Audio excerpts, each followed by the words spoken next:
Bueno, ahora vamos a empezar ya a resolver problemas tipo parcial propiamente dicho, ¿sí? Que es un problema, este problema lo inventé yo, lo modifiqué, bueno, no es que lo inventé, lo modifiqué, le hice unas modificaciones para hacerlo un poco más interesante. Este problema va a consistir en dos masas vinculadas mediante una polea ideal y cuerdas ideales, ¿sí? Incluye planos inclinados, incluye fuerzas de rozamiento y el apartado B incluye mezclar las ecuaciones que obtuvimos de la ley de Newton con elementos de cinemática. O sea que un problema integrador de los que yo creo que pueden aparecer en el parcial. Ya vemos este problema, un ejercicio conceptual cortito más, ya se liberan chicos, media hora máximo ya están desocupados. Veamos esto, a mí no me gusta hacer clases muy largas porque yo sé que a la hora y media ya generalmente se me empiezan a colgar, ya ni atención me presta. Y más cuando la clase online que un bajón. Veamos, lo leamos al enunciado. Dice, un sistema consiste en dos masas, M1 y M2, conectadas entre sí mediante una polea y cuerda, ambas de masas despreciables. Aquí está la palabra clave que yo le decía. Cuando digan que la cuerda y la polea son de masas despreciables, le están diciendo que la polea y la cuerda son ideales y vale lo que vimos recién en la teoría. ¿Sí? Ahora bien, dice, la masa M1 se mueve con rapidez V sub 0 hacia arriba sobre el plano inclinado con coeficiente de rozamiento mu sub d y ángulo alfa respecto al horizontal. El apartado A pide hallar la aceleración del sistema y el B calcula la rapidez V sub B de la masa M1 luego de que la misma se desplazó una distancia D. Ya se habrán dado cuenta que yo no voy a trabajar con números, sino que estoy trabajando con un problema que se denomina genérico. ¿Suele aparecer problemas genéricos, es decir, donde los datos en vez de ser números son letras? Sí. Raras ocasiones, pero suelen aparecer. Yo ahora decidí hacerlo en forma genérica para no perder el tiempo con los cálculos y nos podemos concentrar en lo conceptual. Yo, sinceramente, ya a esta altura del partido, no creo que haga falta que yo le esté explicando cómo resolver una multiplicación, una suma o aplicar una propiedad distributiva. Ya ustedes tienen que tener la capacidad suficiente porque no es por ser malo, pero si no tienen esa capacidad, y ya no sé ni para qué estamos viendo física, digamos, es como querer ser poeta sin saber leer, ¿sí? Entonces, lo vamos a resolver de manera genérica. Si ustedes después lo quieren transcribir en su casa y ponerle valores numéricos, obviamente pongan valores numéricos eh, razonables, ¿sí? No hay problema, lo hacen. La idea mía es simplemente que razonemos el problema desde el punto de vista físico y cómo quedaría bien planteado en una hoja de parcial para que ustedes no le puedan remarcar nada en la anotación y esté todo perfecto, ¿sí? Entonces, empecemos con el problema en sí mismo. Si esta me deja escribir acá abajo, que sí, estoy seguro, listo, joya, voy a empezar a resolverlo entonces acá abajito, no hay problema. Así lo tenemos al enunciado cerca, ¿sí? Bien, entonces fíjense, dice, un sistema consiste de dos más M1 y M2 conectadas entre sí mediante una polea y cuerda que ya sabemos que son ideales. Yo voy a ir dibujando la situación, ¿sí? Me dicen que el plano en el cual descansa la masa M1 es un plano inclinado. Entonces lo voy a dibujar acá, al plano inclinado. Vamos a poner acá la solución primero, ¿sí? Es un plano inclinado que formará un cierto ángulo alfa con la horizontal, que también la vamos a dibujar acá, y que será esta así. Esto que está acá será mi ángulo alfa, ¿sí? Voy a ver si le puedo reducir un poco el espesor a esto. Ahí estamos, joya. ¿Sí? Ese es el ángulo alfa. Vamos a borrar acá esta partecita así. Yo sé que acá, chicos, vamos a cerrarlo acá el triangulito, tenemos conectada una polea, ¿sí? Vamos a dibujarlo primero. Esa es la polea ideal, supuestamente, ¿sí? Le voy a indicar para que quede claro. Ya le dije la polea, que ya sabemos que es ideal, porque la misma es de masa despreciable, sí va a estar conectada a dos cuerpos. Ya que tengo la regla acá, la vamos a dibujar con color rojo a la cuerda. Vamos a tener acá un cuerpo y acá va a estar el otro cuerpo. Yo los cuerpos los voy a dibujar acá con azul, ¿sí? Para que queden clarito. Miren, no lo voy a... Bueno, a ver si me sale haciendo el trazo. Este que sea el M1, este que sea el M2. Entonces, ya tenemos acá.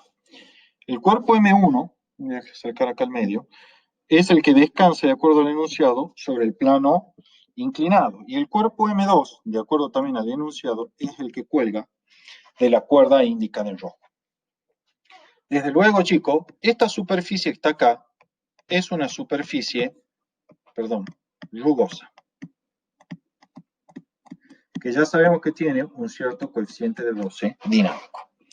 Antes de continuar con la resolución, y antes que resolver cualquier problema de física, lo que ustedes van a dibujar, ¿sí?, es el sistema de referencia, chicos.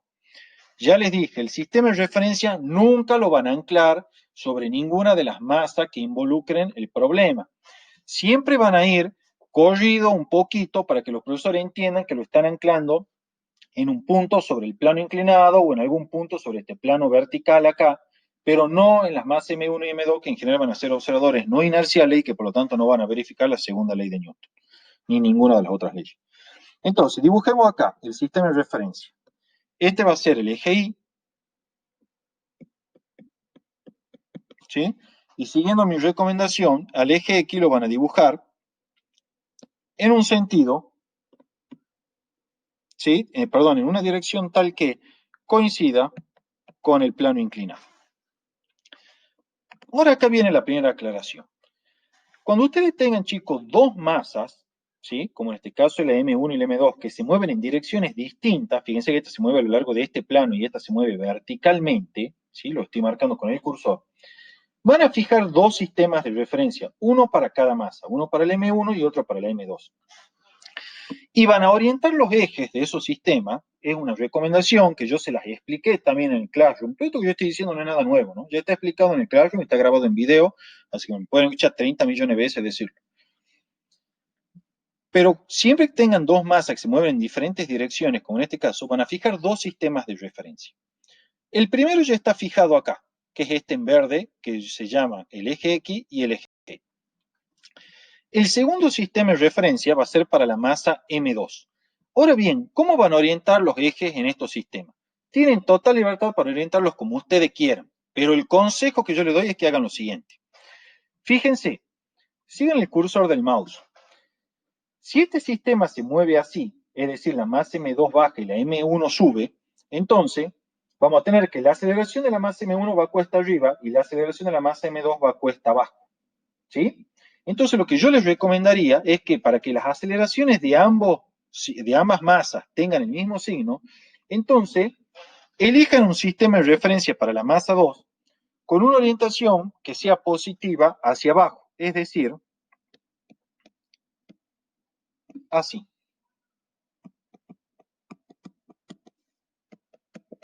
Entonces, fíjense, le pongamos O' para indicar que es otro sistema. Este es O.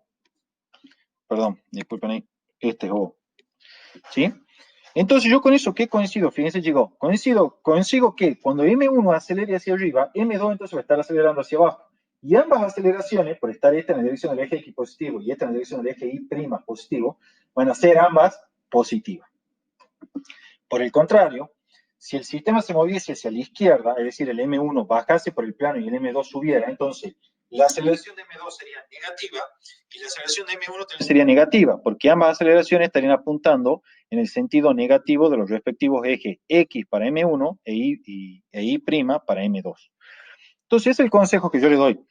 Hagan que el eje X y el eje Y' apunten de manera tal que las aceleraciones tengan el mismo signo en ambas masas. ¿Todos entienden eso, chicos? ¿Sí? Si alguien no entiende, por favor necesita que lo vuelva a explicar, me dice, lo vuelvo a explicar. Sí, no hay problema. Recuerden de hablar por el micrófono porque yo no puedo ver los mensajes. ¿Sí? Bueno. Entonces, si nadie tiene duda, ¿sí? ¿Nadie va a preguntar? Bueno. Seguimos entonces con la resolución. Fíjense hasta acá cómo ha sido mi metodología. Disculpen que yo me alargue, pero yo necesito que esto lo entiendan bien, porque yo sé que a usted le parece una estupidez y por cosas tan básicas como no fijar un sistema de referencia ya le anulan todo el ejercicio. Después viene la sorpresa, la típica. Yo esperaba un 9, tienen 1. ¿Sí? Porque ni se molestan ni corregir el examen porque no han hecho ese dibujito miserable, ya están aplazados. Así que yo disculpen, pero me voy a explayar todo lo que sea necesario para que ustedes entiendan la importancia de esto que estamos haciendo. Entonces, ya tenemos fijado nuestro sistema de referencia. Es algo fundamental que tenemos que hacer antes de empezar a hacer ningún cálculo. Acá están indicados los dos sistemas. Y fíjense, la prolijidad, entre comillas, de prolijo no tiene nada, pero la claridad con la que están indicados los sistemas. ¿Se lo ve clarito? ¿Sí? Eso es más importante a veces que la prolijidad. Ahora bien, ¿qué es el paso que sigue en nuestro problema? Va a ser hacer los diagramas de cuerpo libre de cada una de las masas. Yo voy a ir dibujando acá el costadito.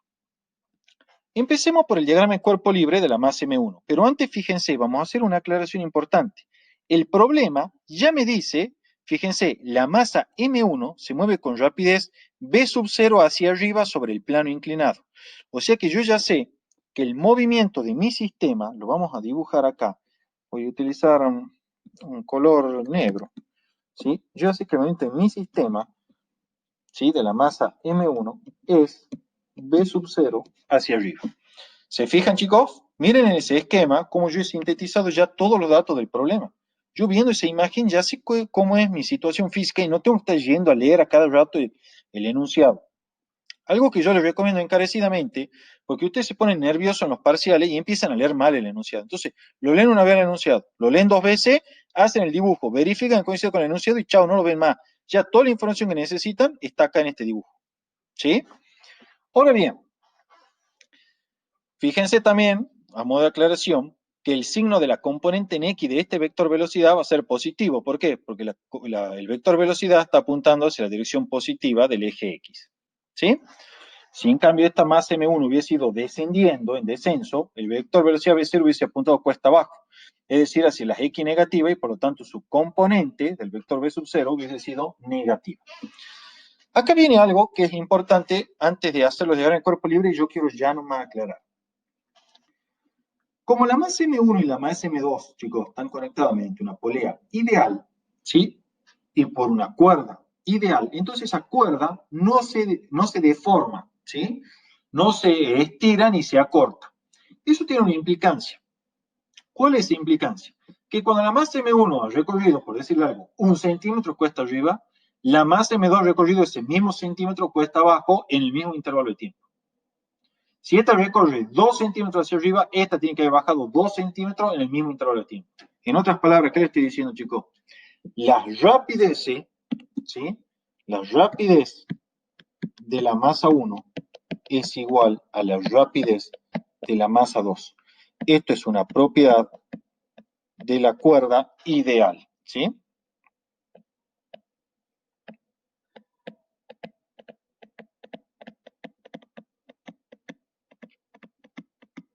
Bien, eso por un lado. Entonces, esto es algo fundamental que ustedes tienen que tener presente cuando resuelvan problemas que se llaman de cuerpos vinculados, cuerpos ligados como este. Cuando las cuerdas son ideales, las rapideces de las dos masas, la rapidez 1 y la rapidez 2, coinciden, y esto, chicos, es en cualquier instante de tiempo t. No solo al inicio y no solo al final. Siempre, en cualquier tiempo t, esas rapideces coinciden. Eso trae una consecuencia. Y es que, chicos, la aceleración del cuerpo 1 es igual a la aceleración del cuerpo 2 y por lo tanto las podemos unificar en una única variable que es la aceleración a. Todo esto también se cumple en cualquier tiempo t, ¿sí? Y es consecuencia, chicos, del hecho de que la cuerda sea ideal. Si la cuerda no fuese ideal, ¿se cumpliría? No, no se cumpliría. Ahora, ¿le van a tomar problema en donde la cuerda no es ideal? No, no le van a tomar problema en la cuerda no es ideal. Sin embargo, muchas veces en los múltiples choice le pueden hacer preguntas sobre qué pasaría, no le piden que resuelva nada, sino que qué pasaría si la cuerda no fuese ideal o cosas así. Bueno, esto es más fácil, agarra la goma y vuelve. Bien, entonces, ya tenemos, chicos, nuestras hipótesis de partida, que son desde el punto de vista, son importantes desde el punto de vista cinemático, ¿sí? Ya tenemos ahí nuestras hipótesis. Ahora bien, ahora sí vamos a proceder a hacer los diagramas de cuerpo libre para cada una de las masas que están acá en nuestro problema. Voy a hacer un acercamiento, voy a llevar al 100%, ¿sí? Y veamos. Vamos para el diagrama de cuerpo libre de la masa M1. Yo desde ya le digo, los diagramas de cuerpo libre, eso es algo que también esta semana me han preguntado varios chicos, háganlo siempre, chicos, siempre. No dejen de hacer los diagramas de cuerpo libre. Yo le diría más, todo problema en física 1 empieza por un diagrama de cuerpo libre. Así de importantes son. Entonces, vamos a dibujar acá la masa M1. Insisto, una vez más para los chicos que se sumaron hace poquito. Un diagrama de cuerpo libre es una representación de cada una de las masas donde pongo de manifiesto todas las fuerzas que actúan sobre esas masas, ¿sí? En este caso, yo ahora voy a usar la regla para tratar de hacerlo lo más prolijo posible. Vamos a tener, para la masa M1, desde luego, el peso que actúa siempre, chicos, hacia abajo. Y como hay dos masas, le vamos a poner un subíndice 1. Fíjense que no importa que el plano sea inclinado, el peso va siempre hacia abajo. La normal, que es perpendicular al plano, ¿sí? Ya después voy a hacer un alejamiento para que lo vean bien, pero es perpendicular al plano, entonces la normal vendrá así. Es la fuerza que ejerce la superficie sobre la masa M1. Como yo sé que esta masa, lo voy a usar acá con otro color, está moviéndose con una velocidad v sub 0 hacia arriba y la superficie es rugosa, yo ya sé, vengamos acá, así lo vemos, que conforme esta masa M1 está moviéndose hacia arriba, hay un movimiento de frotamiento con la superficie rugosa del plano. Por lo tanto, va a aparecer una fuerza de roce dinámica que va a buscar oponerse a ese movimiento de frotamiento de manera tal, chicos, que la fuerza de rozamiento será, como yo ya les indiqué, paralela al plano y en oposición al movimiento V sub 0. Fíjense, el movimiento V sub 0 va hacia arriba. En verdad es opuesto al movimiento relativo, que en este caso coincide con el movimiento dado por el vector V sub 0. Ahí ya tenemos la fuerza de roce dinámica. ¿Sí? Y falta otra fuerza más. ¿Quién es? Fíjense, esta masa M1 está vinculada con una cuerda. Entonces la cuerda está ejerciendo una fuerza de tensión sobre esa masa M1. Entonces dibujaremos esa tensión, ¿sí? Que va en la misma dirección, porque actúa en la misma dirección que la cuerda y por lo tanto que el plano. Esta será, y yo la voy a llamar vector tensión T1. ¿Sí? Con eso, chicos, ya queda completado totalmente el diagrama de cuerpo libre correspondiente a la masa M1. Ahora bien, como siempre, vamos a descomponer el peso, ¿sí? En sus respectivas componentes, valga la redundancia. Una va a ser la componente Ni, que ya vamos a ver cuando hagamos la vista panorámica, ¿sí? Y otra va a ser la componente en X. Espera, antes vamos a proyectar acá.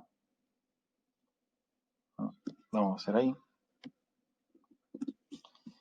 Y esto vamos a poner, ahora sí, acá. Bien. Esta será la componente Ni del peso, ¿sí? Y acá vendrá en verde, se me va a superponer un poco con la componente de la fuerza de roce, la componente NX. Esperen que me ha operado el, ¿cómo se llama? Este es el sensor de forma, creo que quería hacer un triángulo. Nada que ver. Bueno, y acá opera la componente NX del peso. Cuando ustedes hagan estos diagramas, sí, una vez que han dibujado las componentes, se lo tacha al peso original para no considerarlo dos veces, ya que ahora estoy trabajando con sus componentes, que son la peso I1X y la peso 1X. ¿Sí, chicos? Entonces ya tenemos ahí nuestro diagrama de cuerpo libre con las descomposiciones correspondientes. De cualquier manera, voy a dibujar ahora en azul. Acá viene el ángulo alfa, ¿sí? Que es el ángulo, chicos, del plano inclinado formado acá. Se repite ahí. Recuerdo, una vez más, está hecho eso en un video de YouTube especialmente para indicar cómo se encuentra ese ángulo alfa, para los que no lo saben, indica encontrar mediante trigonometría. Bien, ya tenemos entonces nuestro diagrama de cuerpo libre para la masa M1. Ahora hagamos el diagrama de cuerpo libre para nuestra masa M2.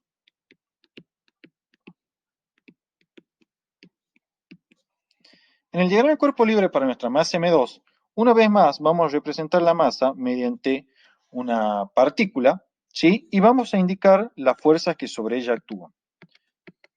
Las fuerzas que sobre ella actúan son,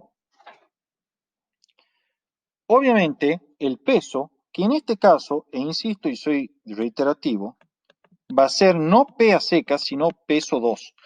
Cuando sean varias masas, chicos, pónganle los subíndices, la rotulación correspondiente a los vectores, ya que esos son errores conceptuales que se marcan. Si ustedes le ponen P a este y este le vuelven a poner P, le van a marcar ese error, ¿no? Y le quitan punto. Por último, dibujamos la tensión T2 acá, que es la tensión sobre la masa M2, que está ahí dibujada. Bien, hago varias aclaraciones al respecto acá. En primer lugar, fíjense que cuando yo he puesto que la aceleración 1 igual a la aceleración 2, no le puse la flechita. ¿Por qué no puse la flechita? Porque vectorialmente las aceleraciones no son iguales. Solo son iguales en módulo y en componente, es decir, en signo. Pero no son iguales desde un punto de vista estrictamente matemático, porque esta aceleración de 1 iría a lo largo de esta línea roja, mientras que la aceleración 2 iría a lo largo de esta línea roja vertical. ¿Sí? O sea, serían vectores con diferente dirección y por lo tanto no podrían ser iguales esos vectores. Eso es algo que creo que me preguntó hoy Pilar a la mañana, o una de las chicas, no me acuerdo. Sí, Pilar creo que fue. Sobre que le preguntaron verdadero o falso si las aceleraciones eran iguales y le ponían las flechitas. ¿Sí? Si a ustedes le ponen esta flechita, y eso yo lo voy a indicar ahora, observación. Vectorialmente hablando, la aceleración 1 es distinta de la aceleración 2, porque tiene diferente dirección, chicos. Esta aceleración 1 viene una cosa así, y la aceleración 2 viene una cosa así. ¿Ven? Son vectores con diferente dirección. Entonces, ¿qué es esto que yo he escrito acá?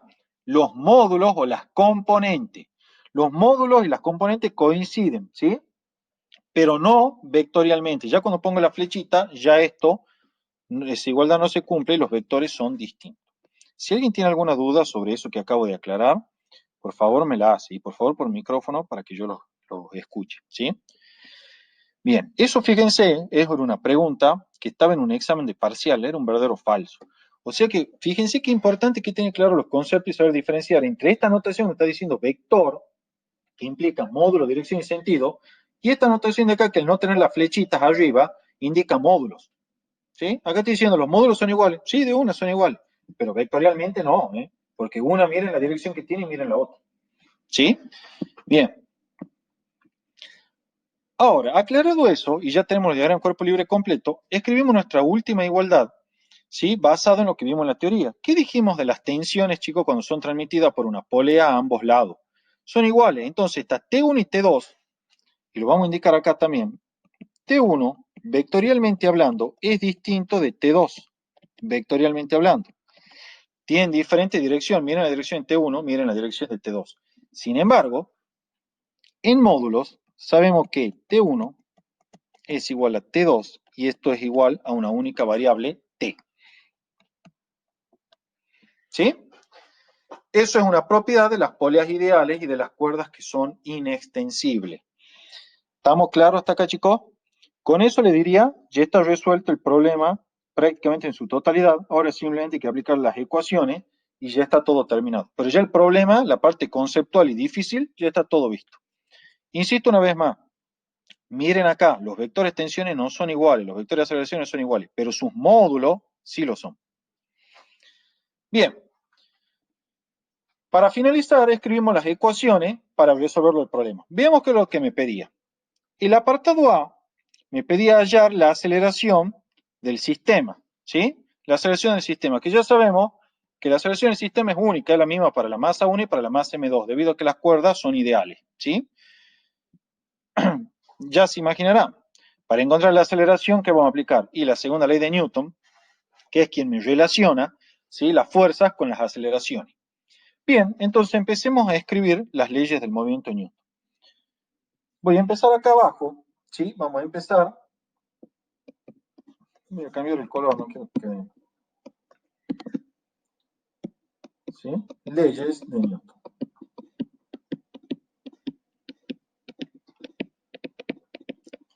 Más precisamente vamos a aplicar la segunda ley. Vamos a ir por orden, chicos. La vamos a aplicar para la masa M1 primero. La masa M1 es la que está en el plano inclinado. ¿Sí? Veamos acá. Ahí ya tenemos nosotros, viendo nuestro diagrama de cuerpo libre, el esquema de la fuerza. Recuerden, yo le voy a dibujar acá el costadito para tenerlo presente, que hemos considerado que la eje X va plano arriba y el eje Y, disculpen acá, me salió horrible porque tengo una posición muy incómoda, hermano, es perpendicular al plano. Lo dibujo ahí como para que lo tengamos presente. Entonces, fíjense, chicos, cómo vamos a trabajar. La tensión T1 está apuntando, primero vamos a hacer para que quede claro, la suma de fuerza en X.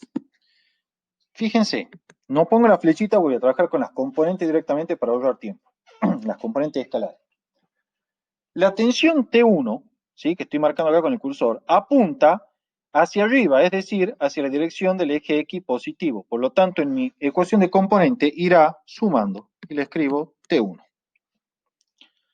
La fuerza de roce dinámica apunta cuesta abajo, hacia abajo en mi plano, es decir, hacia la dirección negativa de X, aquí, hacia abajo. Entonces ella irá restando. Yo esto lo voy a correr ahí porque tengo una posición muy incómoda. ¿Sí? Fíjense que ya no estoy poniendo la flechita. ¿Estamos, chicos? Ahora bien, esto lo voy a poner, dibuja bien. ¿Qué otra fuerza tenemos en X? Tenemos la componente en X del peso. ¿La ven acá? Que apunta hacia abajo. Entonces la componente en X del peso irá también con su signo menos precedido y ponemos menos P1 en X. Esto es igual al producto de la masa 1 por la aceleración del cuerpo. ¿Sí? No le pongo subíndice 1, porque ya sé que la de la masa 1, igual que la de la masa 2, la habíamos unificado a la aceleración en una única variable A. Esta variable A que está acá escrita, chicos, es una componente, tal y como vimos en el repaso teórico. Es la componente en X de la aceleración. Por lo tanto, puede ser positiva, negativa o cero. Adelantándonos un poco, ¿qué significaría que esta componente en X sea positiva? Significa que la aceleración va cuesta arriba y por lo tanto este bloque, ¿sí? Que es la masa M1, que inicialmente se movía hacia arriba, está acelerando hacia arriba y por lo tanto su rapidez está incrementando. ¿Sí? Recuerden que cuando la velocidad inicial, ¿verdad? El vector velocidad y el vector aceleración tienen el mismo sentido, o lo que es lo mismo, tienen el mismo signo, la rapidez se incrementa. Entonces, si esta aceleración A, cuando yo la despeje, me queda positiva, quiere decir que la aceleración A iría, la voy a dibujar momentáneamente, cuesta arriba. Tendría el mismo sentido, lo que es lo mismo, el mismo signo que la velocidad inicial del bloque, y por lo tanto la rapidez se incrementaría. Ahora, si la aceleración A hubiese ido así hacia abajo, esa aceleración entonces calculada acá hubiese sido negativa. Y la rapidez del bloque, como la velocidad y la aceleración tienen sentido opuesto, no aumentaría, sino que disminuiría. ¿Sí, chicos? Bien, eso a modo de comentario, ¿sí? Como para que ustedes tengan presente todos los casos que se les pueden presentar. Ahora bien, procedamos acá a aplicar ahora la suma de fuerza en I para la masa M1. Ya la suma de fuerza en X está todo hecho, después vamos a hacer las sustituciones correspondientes. La suma de fuerza en I va a ser la siguiente. Fíjense para dónde es I positivo. Y veamos acá en el dibujito nuestro diagrama de cuerpo libre. Tenemos la normal 1 que apunta hacia la I positiva. Entonces mi dibujo va sumando. El peso 1 en I apunta hacia abajo, es decir, hacia la I negativa. Entonces el peso 1 en I va restando. Y no hay más componentes en I, entonces ahí terminó mi suma de fuerza en I. Esto será igual a la masa en 1 por la aceleración en I. Pero fíjense, chicos, si esta masa se mueve a lo largo del eje X, como se ve acá en el dibujito, ¿ven? Lo estoy marcando, entonces no tiene aceleración en I. Pues si tuviese aceleración en I, entonces esto se tendría que despegar del plano inclinado. Y eso no está ocurriendo, se mueve a lo largo del eje X. Entonces yo sé que la aceleración en I es 0, y por lo tanto la masa 1 por 0 es 0, y acá va 0. ¿Sí? Con eso ya tenemos nuestro primer juego de ecuaciones, ¿sí? Para la masa M1. Por último, chicos, para la masa M2, ¿sí? Que es la masa que tiene este diagrama de cuerpo libre aquí indicado, que lo estoy remarcando, tenemos, acuérdense, para la masa M2 habíamos elegido que el sistema sea tal que el eje Y positivo iba hacia abajo.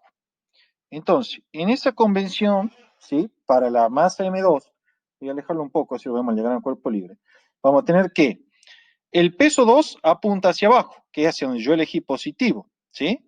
Entonces, el peso 2 va sumando, ¿sí? Por otro lado, la tensión 2, que está aquí marcada, apunta hacia arriba, es decir, hacia el lado negativo. Entonces irá restando. Y este bloque se mueve con una aceleración que es m por 2 por a igual a la aceleración del otro bloque, porque habíamos dicho que las aceleraciones eran iguales. Con eso, chicos, ya terminé la física. A partir de lo que viene acá es todo matemática pura y hacer sustituciones, ¿sí? Voy a hacer las sustituciones para que sepamos qué es cada cosa, ¿sí? Yo acá lo voy a escribir con rojo qué es cada cosa en esta ecuación. Y ustedes, si me permiten, voy a hacer algo también que me lo había reservado para este momento. Yo acá les puse a las tensiones el subíndice 1 y 2, pero como ya sabemos que esos módulos T1 y T2 son iguales, ¿sí? Lo habíamos notado acá, ¿se acuerdan? Miren, aquí está en rojo. Para simplificar la ecuación, entonces lo habíamos unificado en una única variable, que era la tensión T. Y eso me da una simplificación importante desde el punto de vista algebraico. Ahora bien, para ir finalizando esto, vamos a escribir qué es cada cosa. Fíjense, vamos a hacer un zoom acá, y vamos a decir, punto y coma. Vamos a marcar un poquito más grueso esto. La fuerza de roce dinámica que está ahí anotada, de acuerdo a lo que nosotros vimos, es el mu dinámico por el módulo de la normal. ¿Sí? Eso es a modo de recordar nomás las ecuaciones. Ahora bien, el peso 1, I, que está acá, que es la componente ni del peso 1, cuando vengamos acá al dibujito, fíjense cómo la van a calcular. Es el peso 1 de la hipotenusa, que le estoy marcando aquí en rojo, y el peso 1i es el cateto adyacente al ángulo alfa. Entonces, el peso 1i, que lo vamos a indicar acá, será m1 por g por el coseno del ángulo alfa. Alejo un poco la vista para que lo vean. Fíjense, acá está el triangulito rectángulo y el P1i es el cateto adyacente, entonces lo relaciono mediante la función de coseno, que es m1g por el coseno de alfa. Ese es el peso 1i. Entonces, fíjense, chicos, hecha esta sustitución de acá del peso 1i, yo puedo venir, acá esperen, voy a agregar el n1, porque es la normal del n1, sí puedo venir a esta ecuación y decir, bueno, entonces, la normal n1, ¿sí? Estoy despejando acá, que es igual a P1i, es igual a m1 por g por el coseno del ángulo alfa. Y por lo tanto, vamos a usar un color. Llevando esto acá, vamos a tener que la fuerza de roce dinámica, entonces, la puedo escribir como mu dinámico por, y en vez de escribir n1, lo escribo por lo que es igual, que es el m1 por g por coseno de alfa.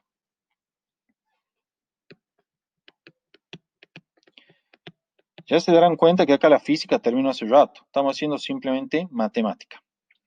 ¿Sí? El peso 2, desde luego acá, chicos, el peso 2 es igual a m2 por g. Acá no se lo descompone el peso, porque fíjense que el peso 2 está actuando directamente en su forma total en la dirección del eje Y. ¿Sí? Bien, con eso ya tenemos entonces listo para escribir las sustituciones. Cuando ustedes escriban las sustituciones, le va a quedar esto que voy a escribir en verde acá. Vamos a poner así para que quede claro. Reemplazando, le van a quedar las siguientes ecuaciones, chicos. Yo directamente las voy a copiar, tal cual. Después los detalles, se los dejo para ustedes, pero no estoy haciendo otra cosa más que la sustitución. Le van a quedar la ecuación de suma de fuerza en X de la masa M1, vamos a indicar acá, de la masa M1, le va a quedar de la siguiente forma, chicos. Les queda T menos mu dinámico por la normal, que ya sabíamos que era igual a M1 por G por coseno de alfa. Todo esto ya lo hicimos, ¿sí? Son sustituciones que hemos hecho antes. Menos, ¿sí? El peso que es M1, el peso en X, por G por seno de alfa, ¿sí? Igual a la masa M1 por la aceleración. Ya tenemos la primera ecuación en X. De gusto, yo voy a agarrar para la masa M2 y voy a escribir su ecuación en Y. más precisamente ni prima, porque yo creo que le llamé I prima o algo así. Bueno, no le llamé I prima, pero después la agrego. La suma de fuerza en I. La suma de fuerza en I ya la habíamos hecho, simplemente le estoy copiando, si no es nada distinto a lo que hicimos antes, es menos T más M2 por G igual al producto de la masa 2 por la aceleración. ¿Sí, chicos? Entonces, fíjense, acá tengo dos ecuaciones, que son estas que están aquí marcadas, y que yo voy a utilizar para resolver mi sistema y hallar la incógnita, que recuerden que es la aceleración A del sistema. ¿Qué es lo que voy a hacer? Voy a sumar miembro a miembro ambas ecuaciones. Y acá viene la ventaja importante de haber elegido los sistemas de eje, como yo le dije al principio. ¿Qué va a pasar? La tensión T, que no la conozco, y la tensión menos T acá tienen signo opuesto. Entonces, al sumar miembro a miembro de estas ecuaciones, estas tensiones se van a cancelar. Y le va a quedar así. T menos. Voy a escribir así un poco desollado. Mu dinámico por M1 por G por coseno de alfa. ¿Sí? Ahí vamos. Menos, disculpen acá, me salió muy feo esto. Menos M1 por G por seno de alfa, ¿sí? Eso ya he copiado ahí, la menos T del segundo, de la segunda ecuación y la primera tal cual. Y voy a sumarle ahora el término que me falta de la segunda ecuación, que es el M2 por G, ¿sí? Que es más M2 por G. Y eso es todo el primer miembro. El segundo miembro, ¿qué voy a hacer? Tengo que sumar M1 por A más M2 por A. Entonces saco factor común A y esto queda M1 más M2 por A. Y fíjense qué sencilla me quedó ahí la ecuación para despejar A. Simplemente tengo que pasar dividiendo el M1 más el M2. Cuando ustedes despejen de ahí la aceleración A, les va a quedar, chico, ¿sí? Una ecuación de la siguiente forma. Un segundito ahí. A ver. A ver.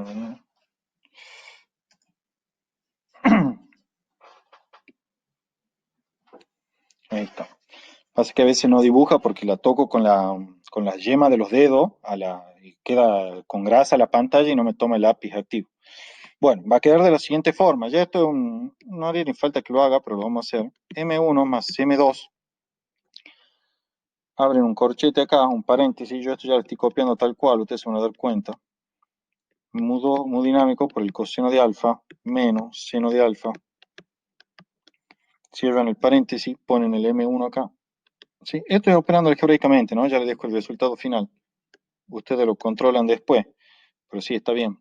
Más M2 por G. Listo. Es el valor de la aceleración A, chicos. Ustedes lo único que tienen que hacer en un problema es agarrar y reemplazar por los valores correspondientes de mu dinámico, ángulo alfa, las masas, el valor de G, y ya está resuelto el problema, ¿sí? O al menos el apartado A, que me pedía la aceleración, ¿sí? Del sistema. Listo, ya está hecho. Ahora bien, completado eso, lo único que nos quedaría ver, para finalizarlo el problema, es venir acá al apartado B, ¿sí? Yo voy a tratar de no cambiarle mucho la resolución.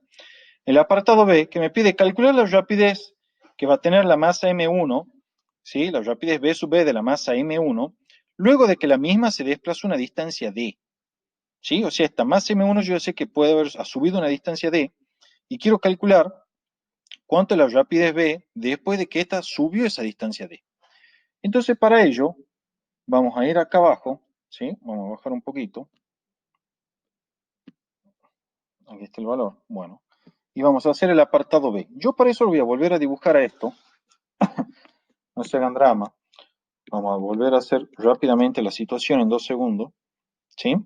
Para que quede claro qué es lo que vamos a tener. Yo, como me piden solo de la masa M1, no voy a dibujar ya la masa M2, sino que la voy a dibujar a la situación como aislada. ¿Sí? Voy a subir un poco el espesor de esto. Ahí. Bien, ese es el plano inclinado, ¿sí? Este era el ángulo alfa, listo. Nosotros ahora, ¿qué es lo que tenemos? La voy a dibujar en rojo. Vamos a poner un... Ahí estamos. ¿Sí? La voy a dibujar como una partícula, o sea, como un punto. Esta es la masa M1. Ya sabemos, chicos, que esta masa M1, vamos a dibujarlo con verde acá, tiene una velocidad inicial v sub 0 que iba hacia arriba. También sabemos que esta masa M1 se está moviendo a lo largo del eje X, tal y como yo estoy dibujando ahí. ¿Sí? Yo sé que esta masa M1, de acuerdo a lo que me está diciendo el enunciado, se va a desplazar una distancia d, ¿sí? Tal y como está ahí dibujada. Entonces, lo que el enunciado me está pidiendo es cuánto vale la velocidad, ¿sí? Más precisamente la rapidez, que es el módulo de la velocidad, en ese punto B, una vez que ella se ha desplazado esa distancia d. Bien, chicos, ya se imaginarán cómo vamos a trabajar. Esto es muy cortito, pero antes voy a hacer una aclaración. Esta aceleración A que estaba acá, ¿sí? Que está aquí, puede ser positiva o negativa. Todo va a depender del signo de este paréntesis que está acá, ¿sí? Todo va a depender del signo de ese paréntesis. Si la aceleración es negativa, eso quiere decir que este sistema se va a mover con una rapidez en disminución hacia el punto B. Mientras que si la aceleración es positiva, se va a mover con una rapidez en aumento hacia el punto B. Es lo único que quería aclarar, ¿sí? Que ya lo había hecho al inicio, pero lo quería refrescar. A partir de ahora, nuestro problema se reduce a un problema de cinemática, chicos. En cinemática, para los que no recuerden, ¿sí? Yo no le enseñé esta ecuación en la clase anterior, pero la escribimos rápidamente. Le di una ecuación que es la velocidad final al cuadrado menos la velocidad inicial al cuadrado es 2 veces la aceleración por el desplazamiento, que en este caso es el desplazamiento en X. Yo que voy a dibujar con verde. Esto así, chicos, es el vector de desplazamiento. ¿Sí? Desde ya, fíjense que el módulo del desplazamiento coincide con la distancia d que ésta recorre. Lo pueden ver ahí. ¿Sí? La longitud del vector de desplazamiento es la distancia d que ésta recorre. Entonces, fíjense qué fácil. En esta ecuación, yo lo único que tendré que hacer, vamos a ir con el rojo, es despejar la rapidez v. Ya la aceleración la tenemos calculada del apartado A. Entonces, esto va a ser v0 al cuadrado, que es un dato, más 2 veces la aceleración, en vez de poner desplazamiento pongo d, raíz cuadrada de esto. Y con eso, chicos, queda terminado el problema totalmente. Este es un problema integrador, donde hemos trabajado tanto con dinámica, es decir, con leyes de Newton, y una vez que hemos determinado la aceleración a partir de la dinámica, podemos aplicarla en nuestras ecuaciones de cinemática con total normalidad para resolver la parte cinemática del problema, que era encontrar la rapidez v de la masa m1 cuando ésta sube una distancia d. Para finalizar, recuerden que la rapidez v, ¿sí?, de los dos bloques va a ser la misma porque están conectados mediante cuerdas ideales e inextensibles.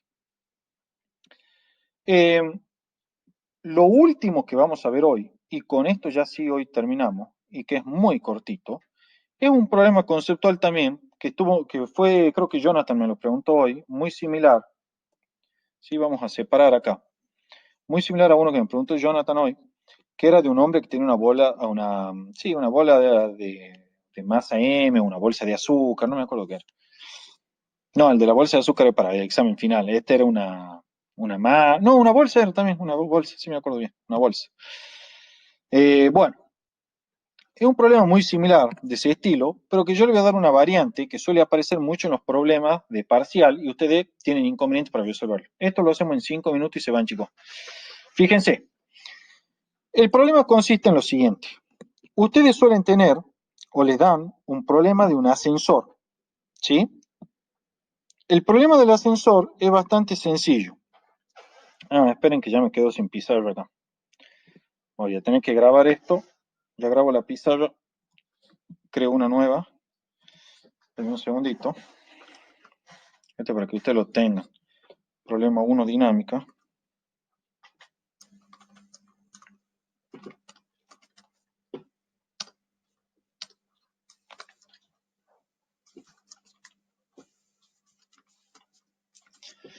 Bien, ya está. Lo que voy a hacer ahora, como ya se ha grabado, voy a volver el lienzo y voy a hacer rápidamente un, un problema conceptual que no me va a tomar más de 5 minutos explicarlo. En este problema, chicos, a ustedes vienen y le dan una cosa así. Esperen acá que voy a cambiar, es el negro. Vienen y le dan un ascensor, ¿sí? En ese ascensor hay puesto una báscula. ¿Saben lo que es una báscula, no? Es un sistema, o sea, una balanza, digamos. ¿Sí? Acá vamos a poner balanza, para que quede claro. Muy rapidito esto, ya terminamos. En esa balanza hay parado un tipo,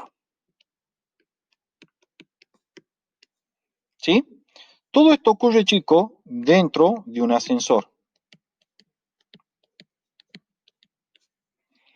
Ahora bien, respecto de algún observador inercial, que yo lo voy a dibujar, miren de gusto acá dibujado afuera, este va a ser mi observador inercial, ¿sí? Esto que está acá en la goma, vamos a dibujar bien la letra I. Vamos a poner inercial. Por favor, cuando le den problemas de ascensor y este tipo, siempre el observador afuera del ascensor, no lo manden adentro del ascensor, siempre afuera, así como yo le estoy dibujando. Este ascensor le dicen que está subiendo con una cierta aceleración A hacia arriba. Si quieren yo lo voy a hacer 2,0 metros sobre segundo cuadrado. Y como he elegido el I hacia arriba, acá va versor J. ¿Sí, chicos? La pregunta que le da el enunciado siempre es esta.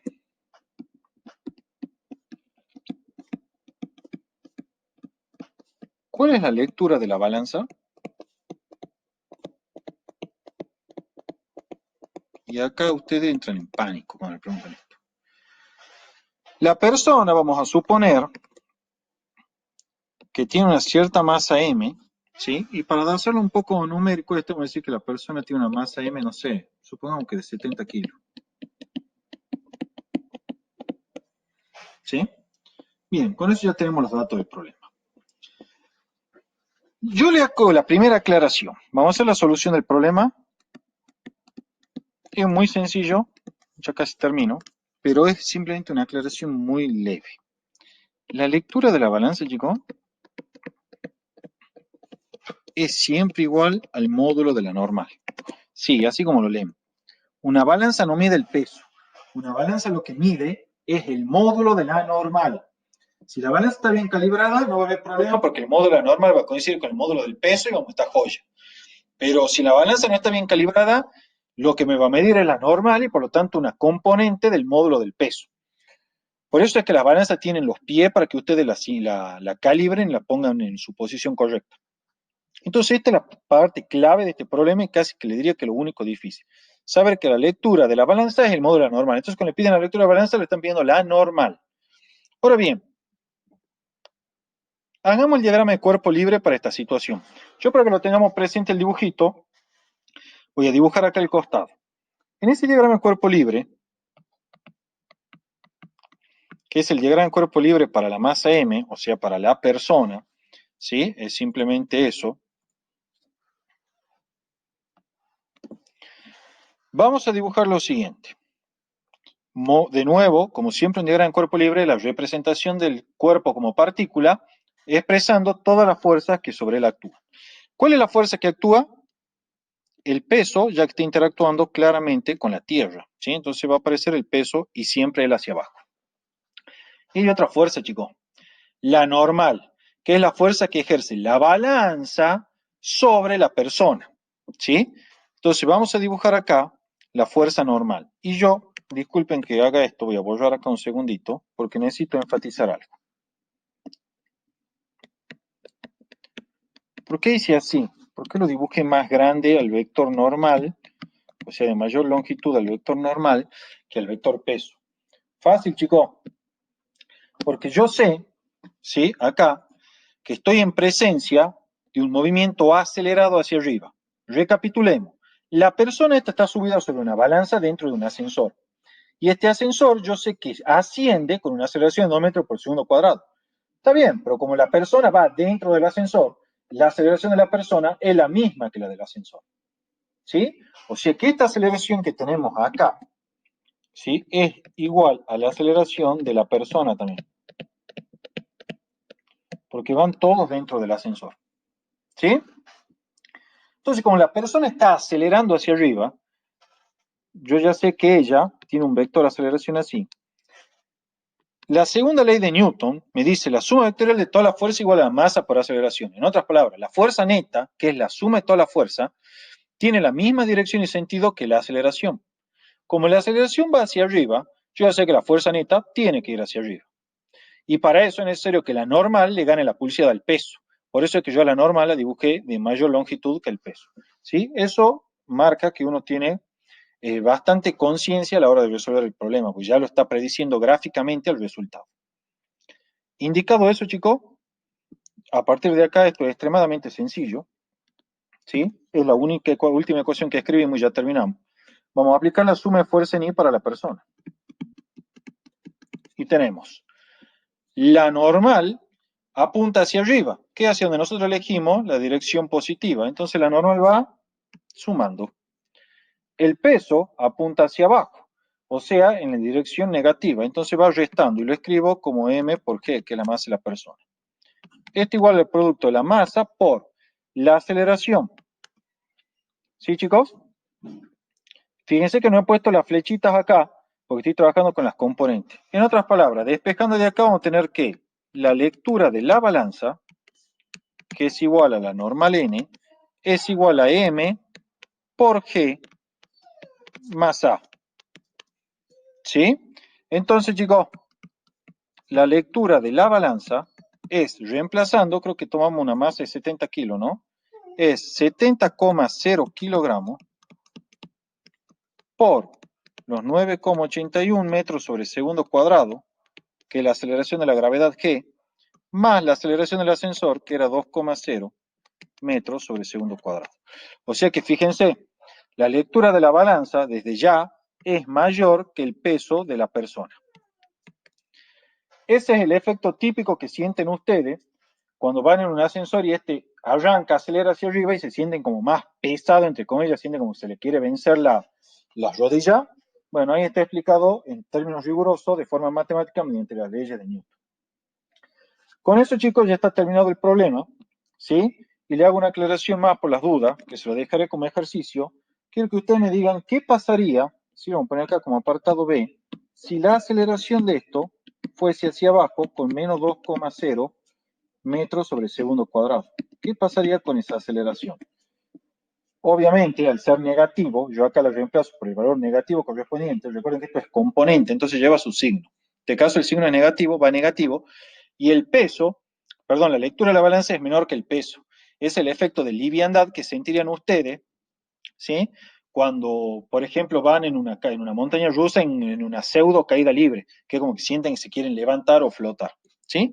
Bueno, chicos, con eso ya está todo explicado, lo de fuerzas de roce, la parte de dinámica y combinado con cinemática, ¿sí? Y están, por lo tanto, desocupados, a menos que alguien quiera hacerme alguna consulta mientras yo guardo el, el problema este que hicimos.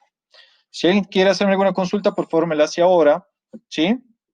Ya está terminada toda la clase de hoy.